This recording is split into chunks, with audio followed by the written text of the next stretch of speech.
গণতান্ত্রিক শক্তিগুলোর মধ্যে বিভেদ কারা সৃষ্টি করছে? আমাদের মধ্যে লড়াই সৃষ্টি করে আরামে আছে দিল্লিওয়ালারা, এমন মন্তব্য করেছেন বিএনপি স্থায়ী কমিটির সদস্য সালাউদ্দিন আহমদ। বর্তমান সময়ে আমরা রাজনীতিতে একটি জিনিস দেখতে পাচ্ছি, সেটা হচ্ছে অভিযোগ পাল্টা অভিযোগের রাজনীতি।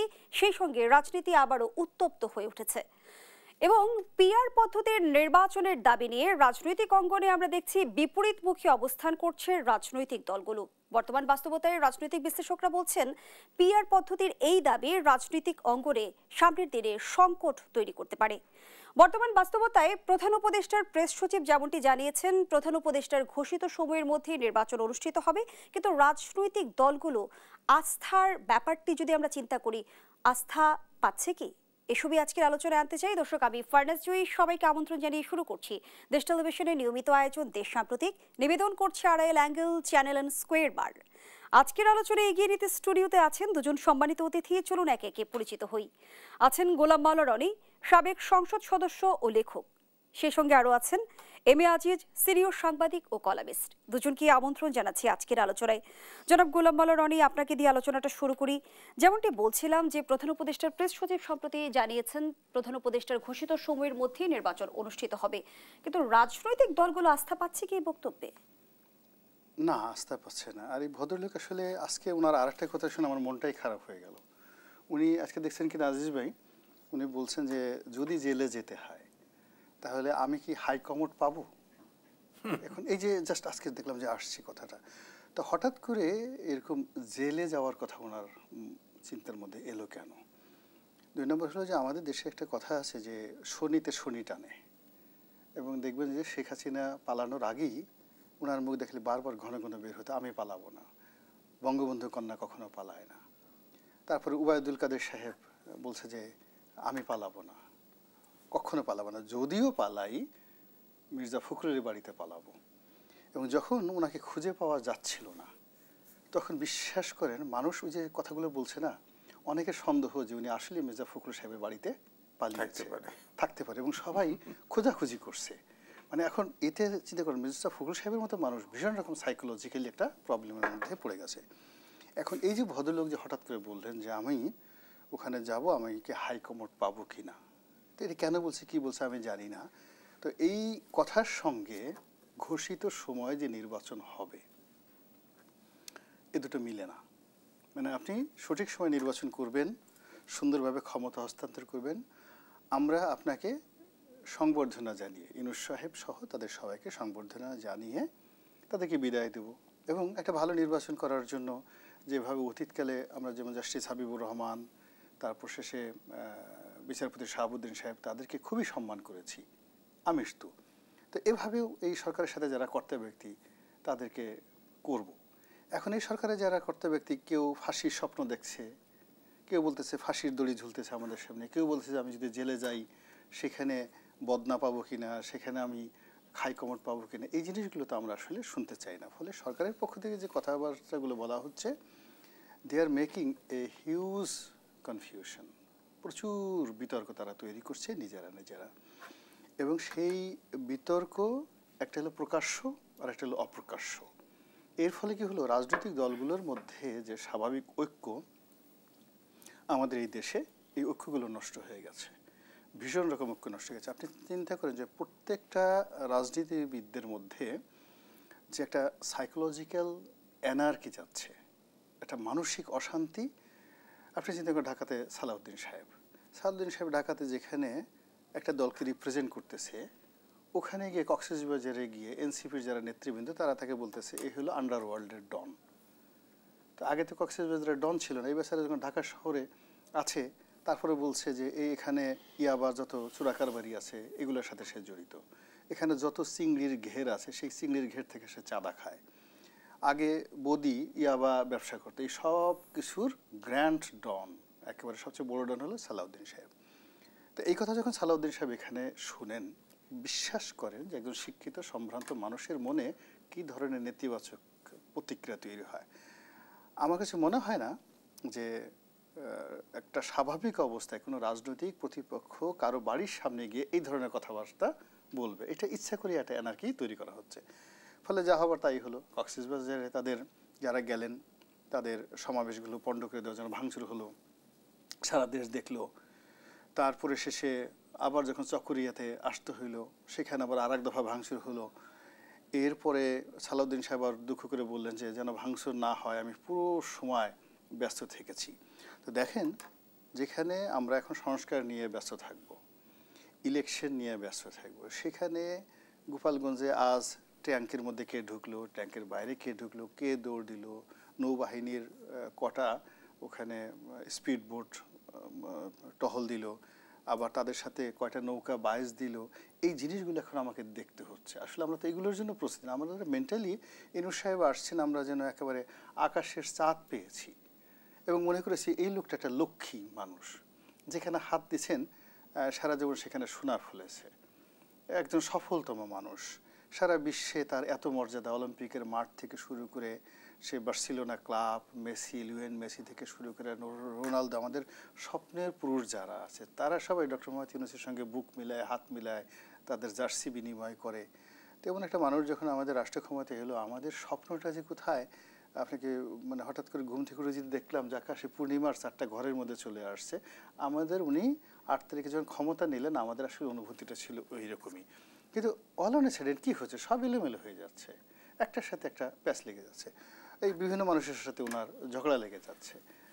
এর সাথে মানে এখন আমাদের যে পূর্ণিমার চাঁদ এখন আমরা ওনার মুখের মধ্যে দেখেছিলাম, এখন আমরা আমাবস্যার চাঁদ খুঁজতেছি চারিদিকে, একেবারে একটা উজ্জ্বল শ্যামবর্ণের একটা আমাবস্যার চাঁদ কখন আকাশে এসে আমাদেরকে বারবার বলতেছে আয় আয় আয়। তো এই যে একটা অস্থির অবস্থা সারা বাংলাদেশে চলছে, প্রত্যেকটা মানুষের চিন্তা, প্রত্যেকটা মানুষের কর্ম, চেতনা, স্বপ্ন, প্রেম, ভালোবাসা, খাওয়া দাওয়া সব কিছু এলোমেলো হয়ে গেছে। মহিলারা রান্না করতে গিয়ে যে দেখেন যে মাছে ঠিকমতো লবণ দিচ্ছে না, মন খারাপ। বাজারে যাচ্ছে, মানে ভাত রান্না করতে যাচ্ছে, স্বামী স্ত্রীর মধ্যে আগের যে কোনো সময় সে দ্বন্দ্বের সংখ্যা দেখেছে। এবং গত কয়েক মাসে এমন তেমন একটা বিয়ে থার অনুষ্ঠানও হয় না। আমি তো দেখেছি যে বিভিন্ন জায়গাতে যে বিয়ের দাওয়াত পেতাম রেগুলারলি, গত কয়েক মাস যাবত বিয়ে থার দাওয়াতও পাচ্ছি না। তো এই যে খা খা করছে, মানুষের প্রেম ভালোবাসা পর্যন্ত উঠে গেছে এই বর্তমান সময়টাতে। আজকে দেখলাম একজন ব্যবসায়ী, হামিম গ্রুপের মালিক মিস্টার একে আজাদ, তো খুবই সফল একজন ব্যবসায়ী, যার কোম্পানিতে অলমোস্ট 50,000 লোক চাকরি করে, সমকাল একটা টেলিভিশন আছে, নিউজ 24। তো তিনি বললেন যে আমার ব্যবসায়িক জীবন 40 বছর, এই 40 বছরের ব্যবসায়িক জীবনে আমি এখন এই সময়টাতে যে বিপদে পড়েছি, এমন বিপদ আমি কোনো দিনে পড়িনি। তো ওনার মতো মানুষ আসলে এই কথা বলার নয়। এর কারণ হলো টাকা পয়সা উপার্জন করে তারা একটা স্ট্যাটাসের পর্যায়ে পৌঁছে গেছে। এরা সবসময় করে কি 10 টাকা থাকলে 100 টাকা শো আপ করে। তো সেই 100 টাকা শো আপ করার মানুষ যখন বলছে যে আমি দরিদ্র হয়ে গেছে, আপনি বুঝতে পারেন যে সে তার দেয়ালে পিঠ ঠেকে গেছে।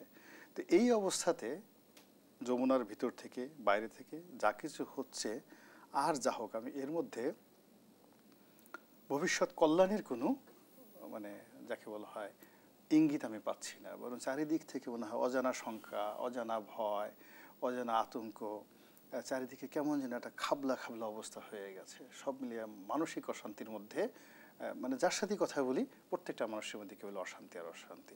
তো এখানে আসলে কি বলবো, আমি এর বাইরে তো আর কিছু বলার দেখতেছি না। এবং রাজনীতিতেও যে আমরা খুব একটা স্বস্তি দেখছি তাও কিন্তু না। আমরা গোপালগঞ্জ থেকে কক্সবাজার, আমরা যদি রাজনীতির বিষয়টা বুঝতে চাই, আমাদের জন্য অশনি সংকেত অপেক্ষা করছে কিনা, আবারও কেন সংঘর্ষের রাজনীতিতে জড়াচ্ছি আমরা? এখন সংঘর্ষের রাজনীতিতে আমরা আলটিমেটলি তো জড়িয়ে গেছি।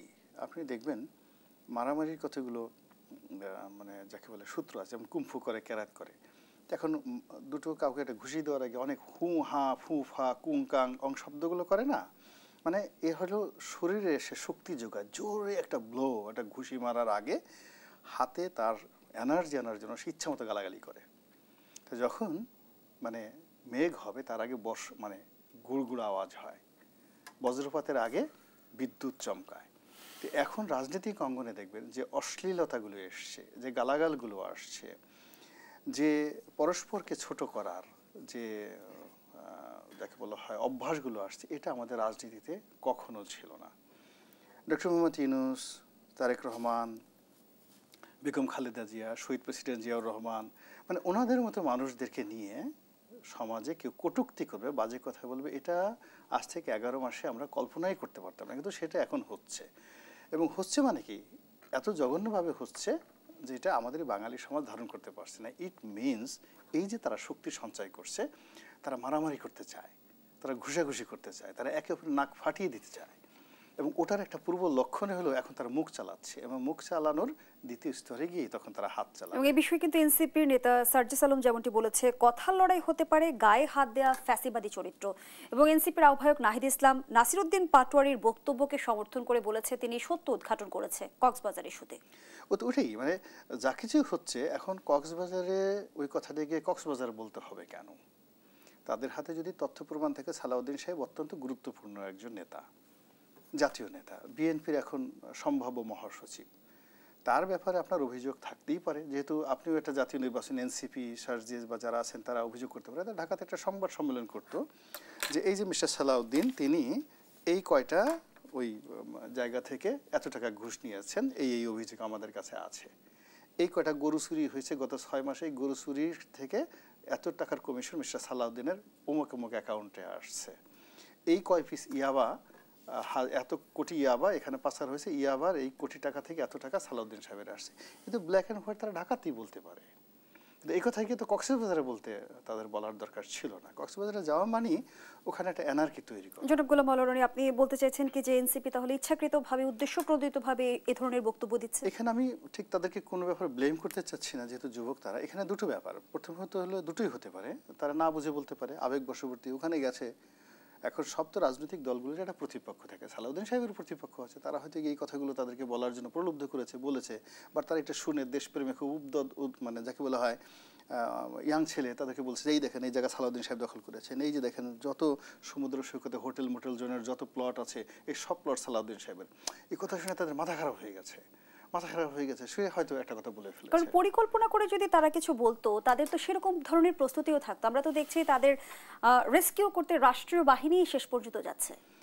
না, এখানেও মানে খুবই একটা অস্বস্তিকর অবস্থার মধ্যে পড়ে গেছে। আমি দেখলাম যে ধরুন ওনারা 10-12 জন যাচ্ছেন, লোক আসতেছে 200-300, কখনো কখনো অবশ্য দক্ষিণবঙ্গে যেখানে গেছে, বরগুনা ঠরগুনা, এখানে বেশ ভালো লোক হয়েছে, কক্সবাজারে ভালো লোক হয়েছে। তো এই যে অল্প অল্প লোক হচ্ছে, আর যত লোক তাদের সমাবেশ উপস্থিত আসছে, মিলিটারি, বিজিবি, পুলিশ, এদের সংখ্যা অনেক অনেক বেশি। এবং দুর্ভাগ্যজনক হলো সত্যি যে এখানে সেনাবাহিনীর যে আর্মার ভেহিকেলগুলো রয়েছে, ওই যে 8-10 চাকার যে বড় বড় গাড়িগুলো আছে, সেটা চারিদিকে একটা যুদ্ধদেহী একটা ভাব। তো এইরকম রাজনীতি তো আসলে রাজনীতির স্বাভাবিক গতি প্রকৃতি না। আসলে সরকারি প্রোটোকলে, রাষ্ট্রীয় প্রোটোকলে সব কিছু করা সম্ভব, কিন্তু কোনো অবস্থাতেই রাজনীতি করা সম্ভব না। সেই কাজটাই তারা করার চেষ্টা করছেন। এটা আসলে সব ফলাফল ভালো হবে না। ধন্যবাদ জানাচ্ছি আপনাকে জনাব এম এ আজিজ। আমরা বর্তমান রাজনৈতিক পরিস্থিতি বিবেচনায় আসলে আশাবাদ হতে পারি কি যে ফেব্রুয়ারিতে নির্বাচন অনুষ্ঠিত হবে? ধন্যবাদ আপনাকে। দেখেন, রনি ভাই অত্যন্ত পণ্ডিত লোক, তিনি অনেক কিছু বলে ফেলেছেন। আমি তার সূত্র ধরে আমি কিছু কথা বলি। দেখেন, ডক্টর মোহাম্মদ ইউনূস আসলে সারা বিশ্বব্যাপী কিন্তু খুব বিখ্যাত ব্যক্তি, পণ্ডিত ব্যক্তি। তিনি আপনার নোবেল পিস প্রাইজ পেয়েছেন, এবং তিনি সারা পৃথিবী জুড়ে তিনি বক্তৃতা করে রাষ্ট্রপ্রধান, সরকার প্রধানের বক্তৃতা শোনেন এবং তাকে পয়সা দিয়ে। তো এখন আপনি দেখেন যে অবস্থা, আপনি দেখেন উনি দেশে গেলে আপনি দেখেন আপনার প্রথমে আমেরিকার সাথে ট্রাম্প যখন ক্ষমতা আসলো, তার সাথে সম্পর্কটা খুব খারাপ গেল। সে ইলন মাস্কের সাথে আপনার সখ্যাতি তৈরি করলো। তার স্টারলিংক কিন্তু বাংলাদেশে এখন চালু হয়েছে, কিন্তু ইলন মাস্কের সাথে ট্রাম্পের সম্পর্ক খারাপ হয়ে গেছে। এখন ইউনূস সাহেবের কথাও ট্রাম্প শোনে না। আপনি দেখেন পোশাক শিল্প, আমাদের যত এক্সপোর্ট হয় 80% হচ্ছে পোশাক খাতে। এখন পোশাক খাতে ভারত, ভিয়েতনাম, ইন্দোনেশিয়া এরা এটাকে 20% করে নিচ্ছে, সুদ, ইন্টারেস্ট, কর। আমাদের কিন্তু ওইটাই রয়ে গেল। আবার শোনা গেল 35% রয়ে গেল। এখন শোনা যাচ্ছে এটাকে নাকি কি করার জন্য গোপন চুক্তি হয়েছে। চুক্তিটা কি হয়েছে আমি এটা তো বুঝি না। চুক্তি তো হইতে পারে, কারণ সম্পর্ক করার জন্যে হয়তো গোপন চুক্তি হয়েছে। এই চুক্তির ক্ষেত্রে আপনি খেয়াল করে দেখেন, ইতিমধ্যে যেটা নিয়ে তোলফাড় হয়েছিল, যেমন নিউমারিং কন্টেইনার টার্মিনাল, সেটা কিন্তু দিয়ে ফেলছে। নেভি চালাবে 6 মাস, এরপরে ইউএর কোম্পানি নিয়ে যাবে। তারপরে করিডোর নিয়ে, ওইটা মূলত আমেরিকান কোম্পানি। হ্যাঁ আমেরিকান কোম্পানি, হ্যাঁ। তারপরে আপনার করিডোর নিয়ে চালু হয়েছিল, হতে পারে সেটাও, কারণ করিডোর তো আমেরিকার জন্য খুবই গুরুত্বপূর্ণ। কারণ আমি কিন্তু আজ থেকে 10 বছর আগে আমি 5-6টা স্টোরি লিখছিলাম। আমি চিটাগাং হিল থেকে একদম পর্যন্ত, শেরপুর পর্যন্ত পাহাড় দিয়ে হেঁটে আমি তথ্য সংগ্রহ করছি। সনাতন ধর্মের সবাই খ্রিস্টান হয়ে গেছে, 95% খ্রিস্টান হয়ে গেছে। জিয়াউর রহমানের সময় যে রিসেটেল করছিল এগুলো মুসলমান রয়ে গেছে। আমাদের বাংলাদেশের পক্ষ থেকে কোনো ওয়ার্ক নাই ওখানে। ওই সময়ই দেখছি 10 বছর 15 বছর পাদ্রীরা এসে বসে আছে আমেরিকান, এবং নানান রকম বেনিফিট দিয়ে সব সনাতনী ধর্মের লোক সব খ্রিস্টান বানায় ফেলছে।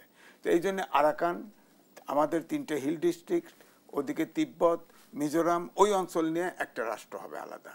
এটা তখনই আমি বের করছি। এবং সম্প্রতি জাতিসংঘের কার্যালয় খোলা নিয়েও পক্ষে বিপক্ষে আমরা নানা রকম দৃষ্টিভঙ্গি এবং বিতর্ক দেখছি। এখন ধরেন এই জন্য এটা আরেকটা হচ্ছে, শেখ হাসিনাও কিন্তু বলছে যে আমাদের যদি সেন্ট মার্টিন দ্বীপ দিতাম তাহলে আর ক্ষমতা ছাড়তে হতো না। এখন ওটা তো খালি করে রাখা হয়েছে, পর্যটন বন্ধ। এখন ওটার জন্য চুক্তি হয়েছে কিনা কেমন? সরকার অন্তর্বর্তী সরকার, সরকার তো পরিষ্কার থাকতে হবে। একটা চুক্তি করলে উনি অন্তর্বর্তীকালীন সরকার, উনি তো নির্বাচিত সরকারও না। একটা চুক্তি করলে ওটা বলবে না, প্রকাশ করবে না, জানি না তো আমরা। তো এরপরে আপনি দেখেন ওনার দুর্গতিটা দেখেন, উনি ফ্রান্সে যেতে চাইছে, ফ্রান্সের প্রধানমন্ত্রী কয়ে দিছে যে তোমার সাথে ভাই দেখা করার সময় নেই, আমার দেখতেও পারবো না। তারপরে ধরেন কাতারে যেতে গেছে, না করে দিছে। ব্রিটেনে যায় তো কি পরিমাণ অপমান হয়ে গেল। তো এখন তো উনি বিদেশেও গ্রহণযোগ্য হচ্ছে না। আমি যখন তিনি ক্ষমতায় নেয় আমি কিন্তু খুবই খুশি হয়েছি। আমি তখন তার পক্ষে টকশোতে কথা বলেছি। আমি বলেছি সে বাংলাদেশের সম্পদ, কারণ ভারতের যে Nobel prize winner Amartya Sen, তার ভারতেশ্বরী হোমসে 10 ছটাক জায়গা নাকি বেশি তোলা আছে, তার বাড়ি তার পাশে। সুয়োমোটো, ভারতের কোর্ট সুয়োমোটো তাকে চিঠি দিছিল, তাকে ওটা ভ্যাকেট করার জন্য। সুয়োমোটো চিঠি দিয়ে বলছে যে না, সে ন্যাশনাল সম্পদ, তাকে ডিস্টার্ব করা যাবে না, সে রয়ে গেছে। আর আমাদের কিন্তু ডক্টর মোহাম্মদ ইউনূসকে শেখ হাসিনা কিন্তু 6 তলা হাঁটায় উঠেছে, 6 তলায় নামাইছে। এটা আমার খুব কষ্ট লাগছে। আমাকে ইউনূস সাহেব জাতীয় সম্পদ, তাকে তো রাষ্ট্র ব্যবহার করতে পারতো। হ্যাঁ, আমি তার জন্য লিখেছি, তার জন্য টকশোতে কথা বলেছি, লেখাও আছে, আমার ডকুমেন্ট আছে। কিন্তু এখন আমি দেখতেছি সে এখন জাতির বোঝা হয়ে গেছে, এখন গোপনে গোপনে কাজ করতেছে।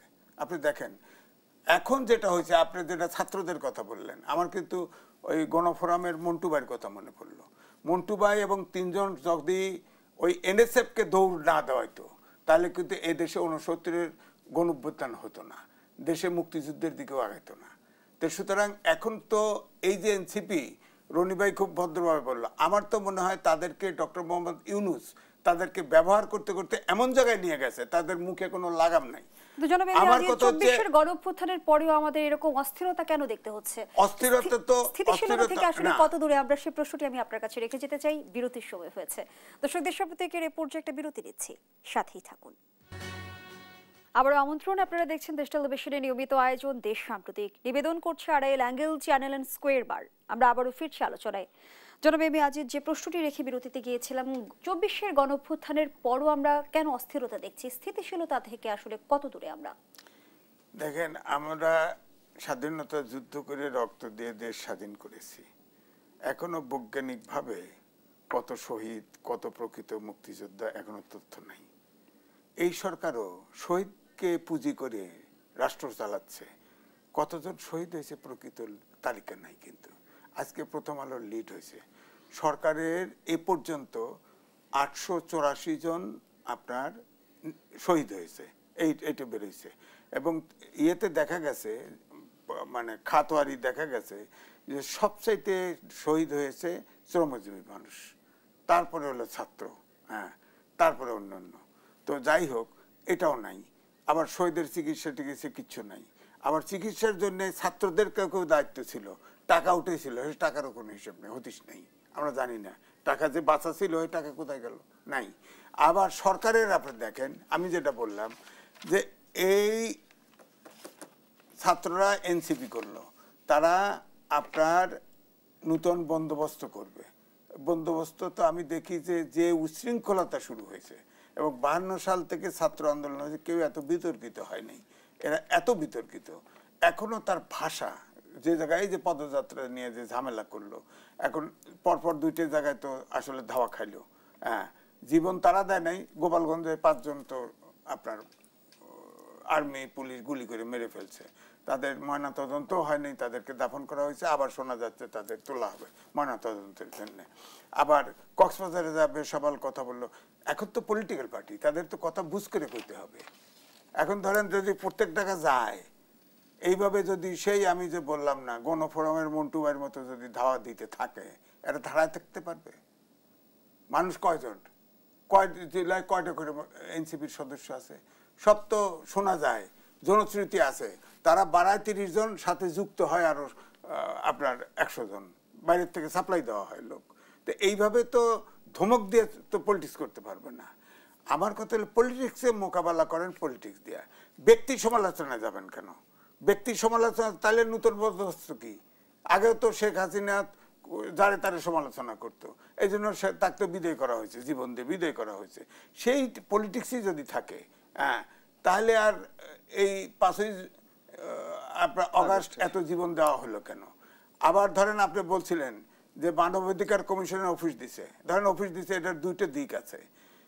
মানবাধিকার কমিশন আসছে, ডক্টর মোহাম্মদ ইউনূসের এখন যে ভূমিকা দেখা যাচ্ছে তাতে প্রত্যেকটা স্টেপ নেবে, এবং প্রত্যেকটা মানবাধিকার কমিশন আপনার সবগুলোকে ভেটিং দিয়ে দিবে, বলবে ঠিক আছে, এটাই ঠিক, এটাই ঠিক।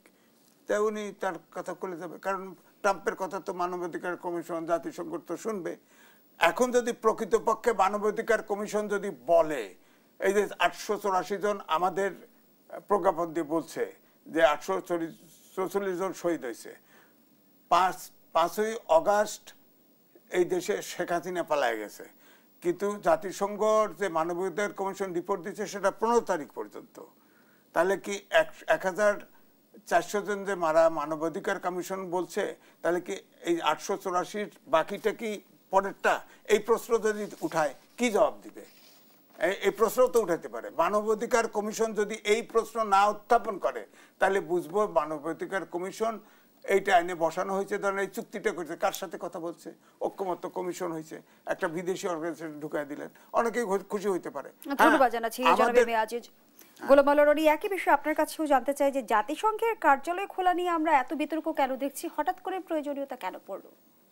এখানে মূল ব্যাপার হলো যে জাতিসংঘ মানবাধিকার কমিশন ইকুয়াল রাইট, মানে সম অধিকার, নারী পুরুষের সম অধিকার তারা চায়।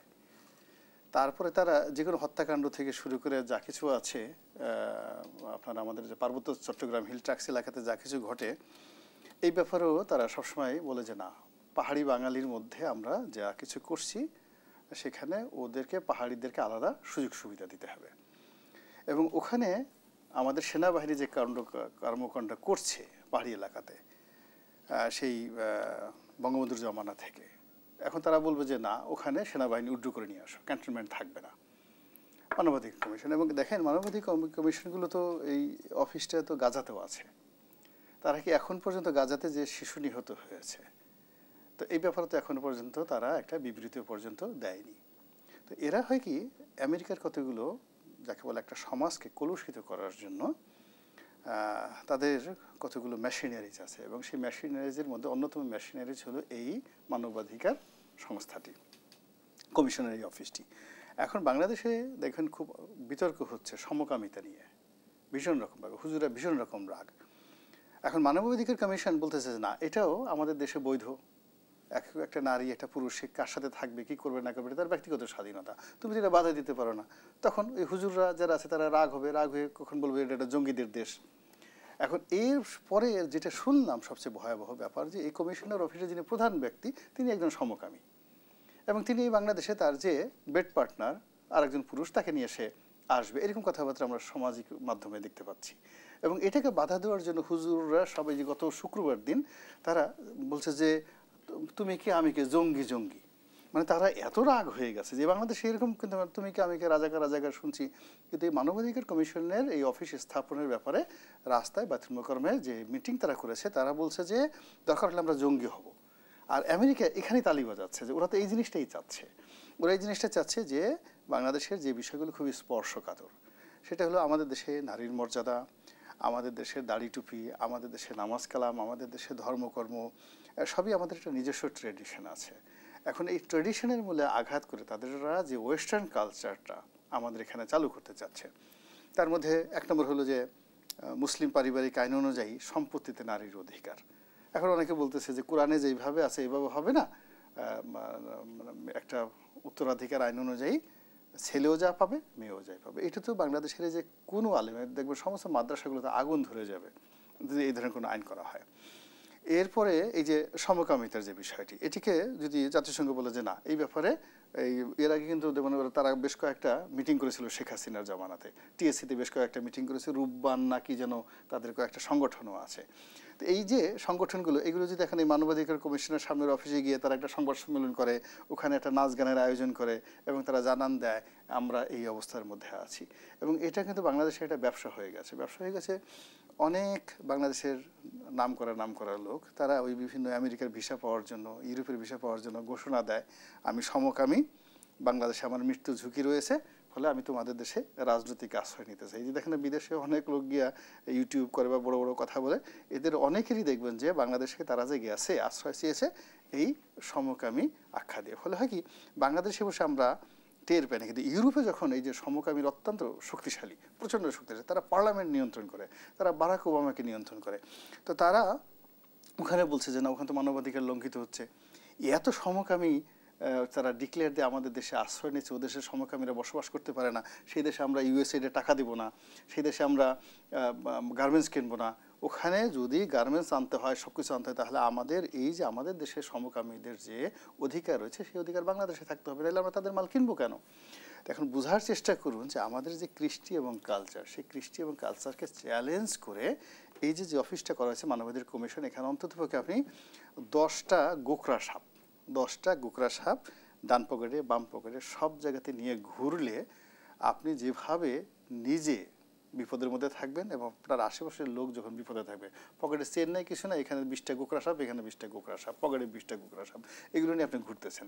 তদ্রূপ এই যে অফিসটার যে ইতিহাস আফগানিস্তানে, এই অফিসটার ইতিহাস যে শ্রীলঙ্কাতে, নেপালে, এই অফিসটার ইতিহাস যে মধ্যপ্রাচ্যের দেশগুলোতে, এবং ওখানে যে সকল আনরেস্ট এবং পুরো সামাজিক বন্ধন থেকে শুরু করে সব কিছু তছনছ করে দিয়েছে, তার 100 ভাগের 1 ভাগ যদি এই ঢাকা শহরে ঘটে, বিশ্বাস করেন মানুষের মানে যা করে মাংস কামড়িয়ে খেয়ে ফেলবে। এর কারণ হলো আপনাকে একটা জিনিস বুঝতে হবে যে এই যে বাংলাদেশের যে আয়তন, এই আয়তনের মধ্যে 18 কোটি মানুষ,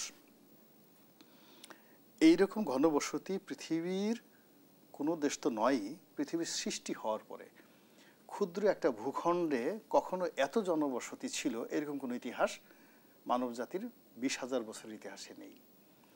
ফলে এই জায়গাটাতে হলো বারুদের মতো আছে। ফলে এখানে যে কোনো একটা গণ্ডগোল, যে কোনো একটা মতদ্বৈততা, যে কোনো একটা যা কিছু মুহূর্তের মধ্যে পুরো জনসংখ্যা 18 কোটি থেকে 9 কোটিতে নিয়ে আসবে। তবে কি আমরা নিজেরাই পরাশক্তির বলয়ের মধ্যে পড়ে গেলাম এবং পরাশক্তির স্বার্থ হাসিলের পথটা আমরা নিজেরাই যদি বলি যে উন্মুক্ত করে দিলাম? প্রথমত হলো যে আমাদের এখানে বিভিন্ন সময় যারা রাজনৈতিক নেতৃত্ব এসেছেন, দুর্ভাগ্যজনক হলেও সত্যি যে একটা পরাশক্তির সঙ্গে বার্গেনিং করার জন্য যে ব্যক্তিত্ব দরকার, মেধা দরকার, লেখাপড়া দরকার, যে ব্যাকবোন দরকার, এটা আসলে ছিল না। এটা হলো বাস্তবতা। 2 নম্বর হলো যে সাদা চামড়া দেখলে বা ইংরেজিতে একটু কথাবার্তা বললে আমাদের রাজনীতিবিদ বা যারা আমাদের দেশের অনেক লোক আছেন যাদের মধ্যে এক ধরনের সাইকোলজিক্যাল আনুগত্য চলে আসে যে ওরা বোধহয় আমাদের শ্রেষ্ঠ এরিয়ান আর্য সভ্যতা। ফলে ওয়েস্টার্ন কালচার বলতেই সবাই মনে করে ভালো। আমাদের দেশে দেখেন বাবা মা বাংলায় লিখতে পারে না, ওই দেখা গেছে গুলিস্তানের ফুটপাতে সেই মুদির দোকান করে বা ডিম বিক্রি করে, কিন্তু তার মেয়েকে বা ছেলেকে ইংরেজি মিডিয়ামে পড়াতে হবে। এর কারণ হলো সে ফটাফট করে ইংরেজি বলবে। 8-9 পর্যন্ত ইংরেজি পড়ার পরে সে এসে আমাদের এই সমাজে যে সমস্ত কর্মকাণ্ড করে, আপনি এটি সন্ধ্যার পরে গুলশান, বনানী, উত্তরার যে বিভিন্ন এলাকা তথাগত নব্যধনীদের যে এলাকা, ফুটপাতে গেলে আপনি বুঝতে পারবেন যে বিকৃত রুচি কোন পর্যায়ে চলে গেছে। তো এই জায়গা থেকে একটা দেশ, রাষ্ট্র, সমাজকে যারা রক্ষা করবেন তারা হলেন রাজনীতিবিদ। এখন সেই রাজনীতিবিদরা যদি আমেরিকার পেইড এজেন্ট হয়, যদি ইউরোপীয় ইউনিয়নের তাবেদার হয়, কিংবা পশ্চিমা শক্তিদের গুপ্তচর হয়, তাহলে কি হয়, আমাদের মতো এরকম যারা জনবহুল দেশ, এই সকল দেশের স্বাধীনতা সার্বভৌমত্ব একেবারে হুমকির মুখে পড়ে যায়। এবং রাজনৈতিক দলগুলোর বিভক্তি আমাদের সংকটের তীব্রতা আরো বাড়িয়ে দিচ্ছে কিনা সে আলোচনায় ফিরতে চাই। আবারও বিরতির সময় হয়েছে। দর্শক, দেশ সাম্প্রতিকের রিপোর্ট যে আবারও বিরতিতে যাচ্ছি, সাথেই থাকুন।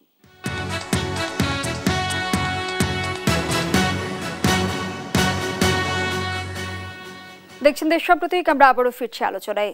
জনাব গোলাম মাওলা রনি, যে আলোচনায় আমরা ছিলাম, রাজনৈতিক দলগুলোর মাঝে যে বিভাজন আমরা দেখতে পাচ্ছি সেটি কি আসলে সংকটের তীব্রতা আরো বাড়িয়ে দিচ্ছে কিনা? আমরা বিএনপি জামায়াতের প্রসঙ্গ টেনে যদি বলি, দীর্ঘদিনের মিত্রতার সম্পর্কে ফাটল ধরেছে এবং বলা হয়ে থাকে বা ধারণা করা হচ্ছে যে নির্বাচন সামনে রেখে এই তিক্ততা আরো বাড়বে। আপনি এমনটি মনে করেন কিনা?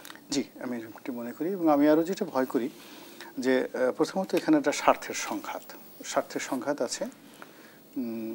কারা ক্ষমতায় যাবে, কারা ক্ষমতায় থাকবে। 2 নম্বর হলো এখানে একটা ইগোইস্টিক ব্যাপার আছে, কে বড় কে ছোট। জামাতের যারা লোকজন আছে তাদের একটা অহংবোধ হলো যে আমরা সৎ, আল্লাহর আইন প্রতিষ্ঠা করব, আমরা চাঁদাবাজি করব না, আমরা বাংলাদেশ এটা হইলিয়া খুলাফায়ে রাশিদিনের যে যুগ, এরকম একটা হয়তো উমরের যুগের মতো আমরা একটা যুগ প্রতিষ্ঠা করব। তো ফলে বাংলাদেশের প্রত্যেকটা মানুষ আমাদেরকে ভোট দেওয়া তাদের একটা পবিত্র দায়িত্ব, এবং আমাদেরকে যদি এই জিনিসটা দেওয়া হয়, যেমন জামাতের আমির মহোদয় বলেছেন যে আমাদের মন্ত্রীরা গাড়ি নেবে না, এমপিরা প্লট নেবে না, এই ধরনের কথাবার্তা। তো এই যে তাদের একটা ইগো, এই যখনই একজন মানুষ নিজেকে সৎ বলছে, সে ধরে নিতে হবে কাউন্টার প্রতিপক্ষকে সে অসৎ ভাবছে। তো বিএনপিকে স্পষ্টভাবে তারা জালেম বলছে, ইঙ্গিত করছে, চাঁদাবাজ বলছে, টাকা থাকে বাংলাদেশে, টাকা যায় লন্ডনে, এরকম বাজে কথাবার্তা বলার পরে কি হচ্ছে, আপনি একটা লোক অন্যায় করুক বা না করুক, যখন কাউকে ব্লেম করা হয়, আপনি কাউকে প্রশংসা করলেন যে আপনার চেহারাটা অনেক সুন্দর, ফেরেশতার মতো, বা যদি বলেন যে সে তো খুব খুশি হবে। কিন্তু যদি বলেন যে ভাই আপনাকে দেখতে তো অনেক ভূতের মতো মনে হইতেছে, তো ওই লোকটা যত ভালো চেহারা আপনার মেজাজ গরম হয়ে যাবে, কিন্তু মুহূর্তের মধ্যে মেজাজ গরম হয়ে যাবে।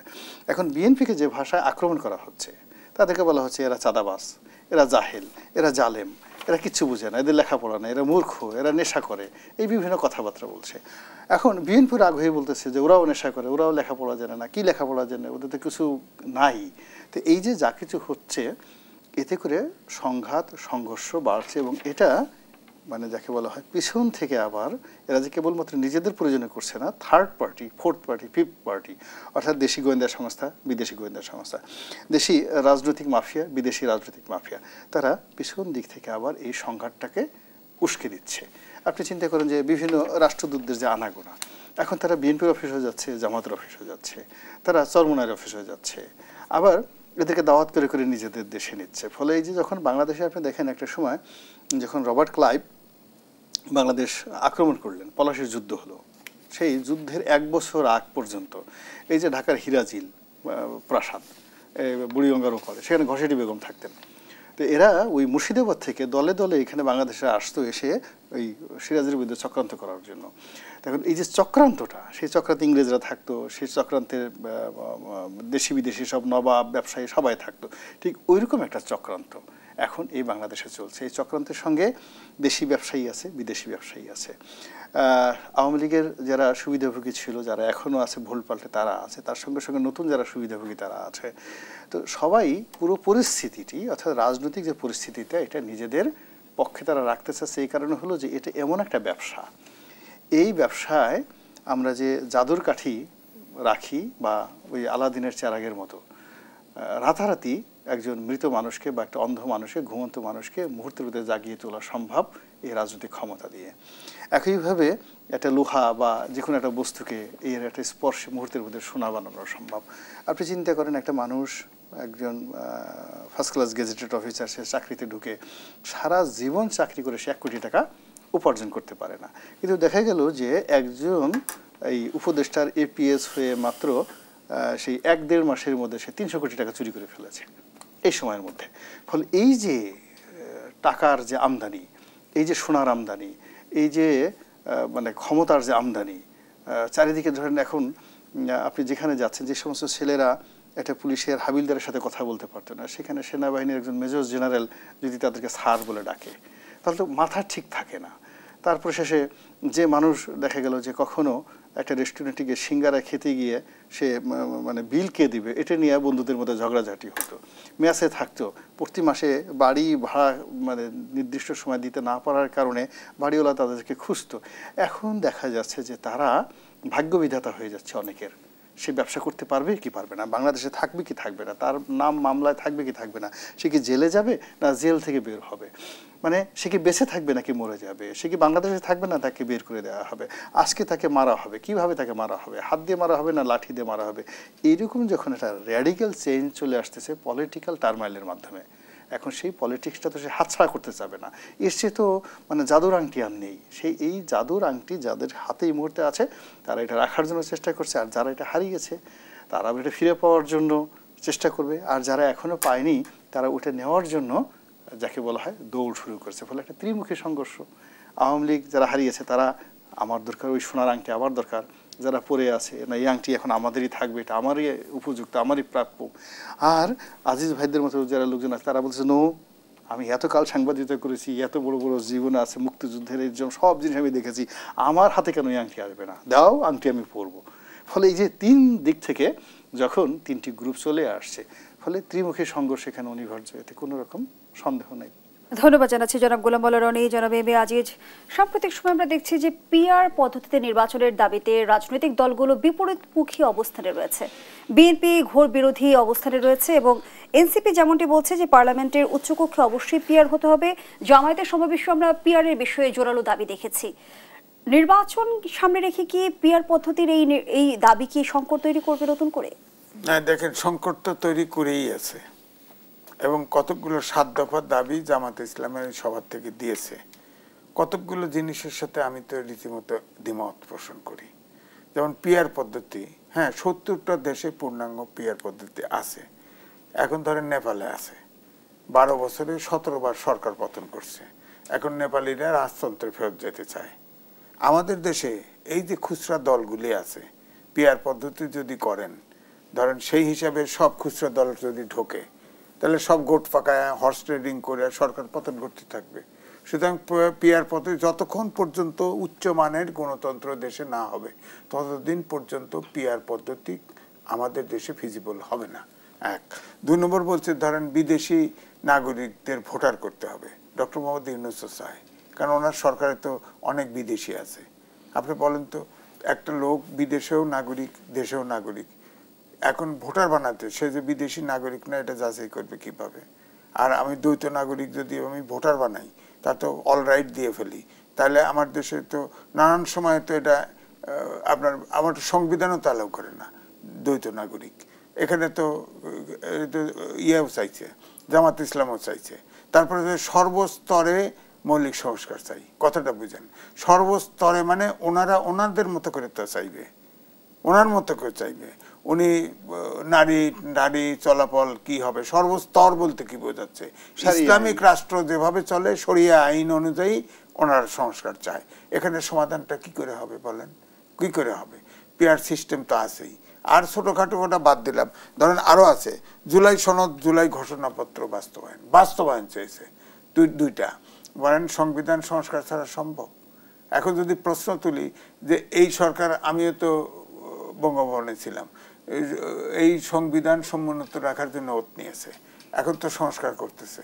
এখন সংস্কার আমরা চাই, রাজনীতিতে অনেক সূচকে এগোচ্ছে, আপনার রাজনৈতিক সূচকে আমরা পিছিয়েছি, আমরাও চাই সংস্কার। কিন্তু যদি সংস্কারের ডালাফালা এত মেলে দিচ্ছেন যার সমাধানযোগ্য নয়, তাহলে তো আমি প্রশ্ন করব যে আপনার সংবিধান সংস্কার করার ম্যান্ডেটই নাই। আপনি ধরেন এখন ধরেন শেখ হাসিনা আইলো, যেভাবে গন্ডগোল লাগাই দিছে, ধরেন শেখ হাসিনা আইলো, ওখানে তো 7 অনুচ্ছেদে তো আছে, তো সংবিধানে হাত দিলেই রাষ্ট্রদ্রোহী মামলায় ফাঁসি, তো সবগুলোকে ঝুলাইবে। তো তখন তো ওই আফগানিস্তানের মতো আমেরিকা যুগ ধরে দখল করে রাখছিল না, পরে যখন তার দালাল সব পালাইতে চাইছে তখন ওই প্লেনের চাক্কার উপরে উঠছে, প্লেন যখন ছেড়ে দিছে চাক্কাতে পড়ে পড়ে মরে গেছে। তা আমাদের এখানে উপদেষ্টা যে বুড়োকা একটা উপদেষ্টা আছে, ওরা কি করবে? ওরা তো চাক্কায় উঠতে, প্লেন দৌড়াতেও পারবে না, এরা তো উঠতেও পারবে না। সমস্যা হলে ওরা তো উঠছে, এরা তো উঠতেও পারবে না, তখন কি হবে?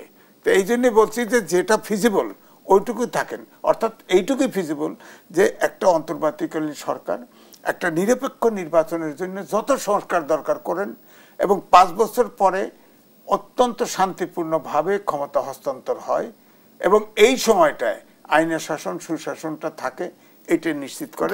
তাহলে আমার মনে হয় জনাব গোলাম মাওলা রনি, শেষ প্রশ্নটি আপনার কাছে রাখতে চাই। একদিকে সরকারের নিরপেক্ষতা নিয়ে আমরা দেখছি রাজনৈতিক দলগুলোর তরফ থেকে নানাভাবে প্রশ্ন উঠছে, অন্যদিকে আবার টিআইবির নির্বাহী পরিচালক ডক্টর ইফতেখারুজ্জামান যেমনটি বলেছে সরকার রাজনৈতিক দলের কাছে আত্মসমর্পণ করেছে। বাস্তবতাটা আসলে কি?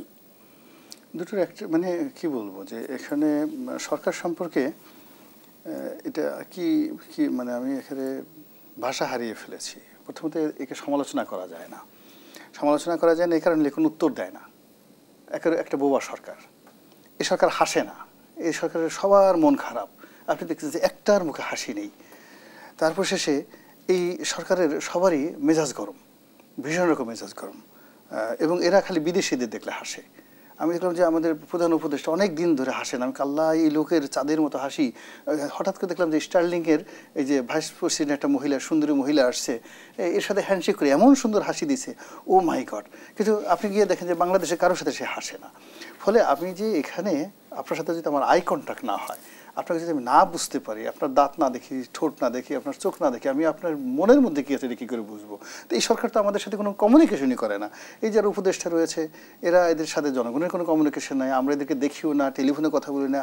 আগে 2-4 জন একটু মাঝে মধ্যে এসে কথাবার্তা বলতো, কিন্তু এখন তারাও বলে না, কেউ কোনো কথাবার্তা বলে না। ফলে এখন এই সরকার কি জনবান্ধব, রাজনীতিবিদদের কিছু করছে না করছে এটা বলতে পারবো না, এটা বোঝা যাচ্ছে না। এবং এই যে অন্ধকারের মধ্যে সরকারি যে কর্মকাণ্ড চালাচ্ছে, it is very dangerous for democracy and for the dangerous for our country.